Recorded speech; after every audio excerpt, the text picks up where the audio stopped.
He's such a loving Father. You see, when you're truly born again, I want someone to have pride today. The Bible says, if there's one name we can boast upon, it's the name Jesus. So I want someone to have pride today. I just want someone to get his head above the water. I just want you to think this. Jesus speaks. He gives a report to his father. His father, it's just expecting him to explain something like that. You see, because even if things went very well, we still have to give an account as to how did you manage? Just tell me, how are things down on earth? And then he gives this report that Father, amongst the people you have given me, not one of them was lost, except the very one whom it was prophesied that he was going to betray me.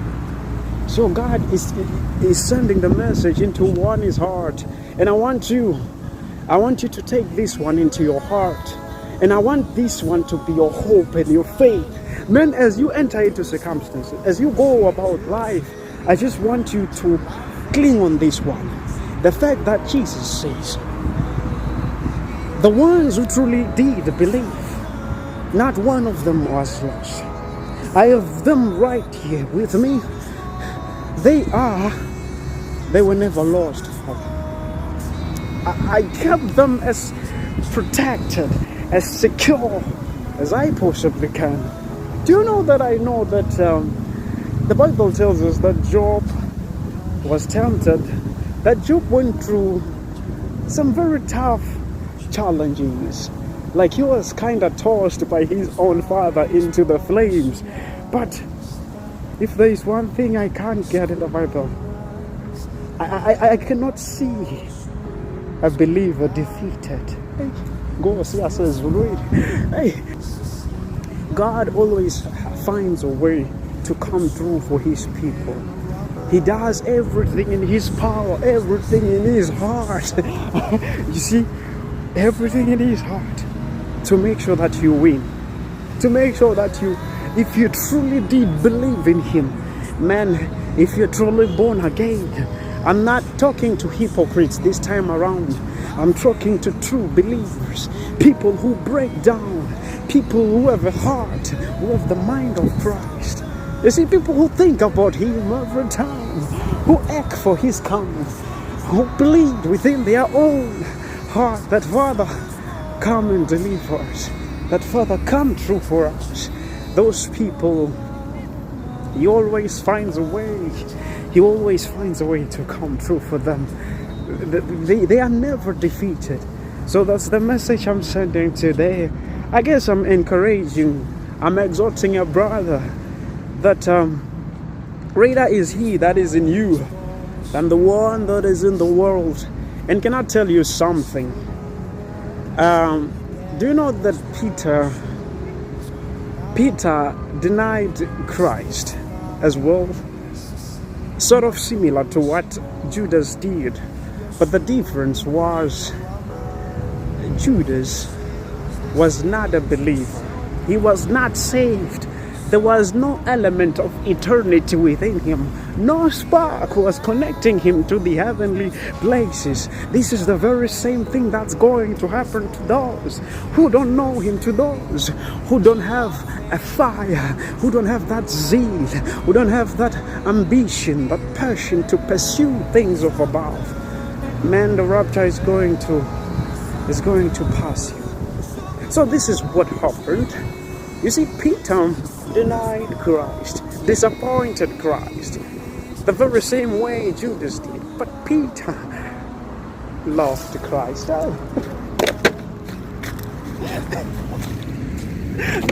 You see what the difference is? But Peter was born again. But Peter was a believer. This is such a huge difference.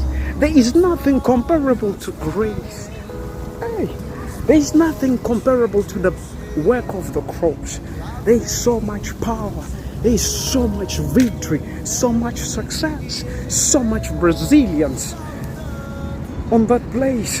Hey, can I tell you something? Do you know that the satanic world, the demonic forces, if there's one place they fear more than any other thing, it's the cross.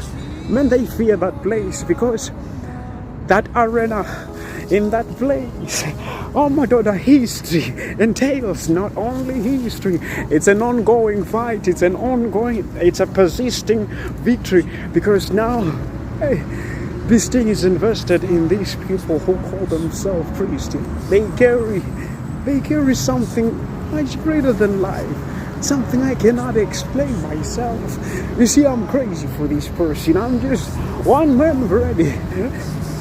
You see, I don't have the life. That's one thing I got to figure around the world.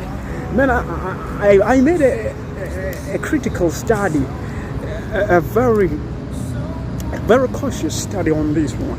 I looked myself in all angles.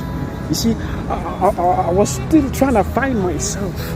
There was no me in this equation. Man, when I looked at the past, and I look at the future, and I look at the present, I cannot see anything that points to me. Everything points to the Father. It points to the one seated in heavenly places. You see, past victories, I can understand, I can fathom, I can connect, I can join the points and see where I exhibited my effort, my skills. No, I just have nothing. I'm nothing. But there is someone who is everything.